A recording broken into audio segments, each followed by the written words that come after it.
At habang mas tumataas yung pagod ko sa trabaho, mas napapagod din ako sa emotional na pag-uusap namin. Kapag gusto niyang mag-usap tungkol sa nararamdaman niya, minsan naiisip ko na lang, kailangan pa ba to? Doon nagsimula yung paglayo, hindi biglaan, unti-unti. May isang gabi na hindi ko makalimutan. Umuulan noon, late na akong nakauwi. Pagpasok ko sa bahay, nakita ko siyang nakaupo sa sofa.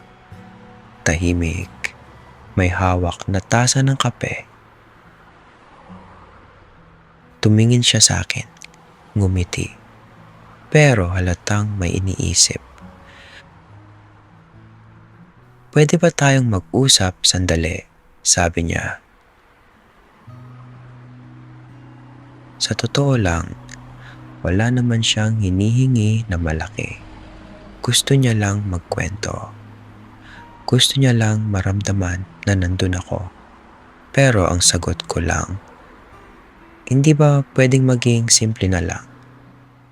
Kung nagustuhan mo ang kwento, don't forget to like, mag-comment ka ng thoughts mo, at share mo na rin sa friends mo. At para hindi mo ma-miss ang mga susunod na kwento, make sure to follow and subscribe sa lahat ng channels namin, Facebook, Instagram, TikTok, and YouTube. Iba't ibang kwento, pero iisang puso ang tatamaan. Heartline Stories PH.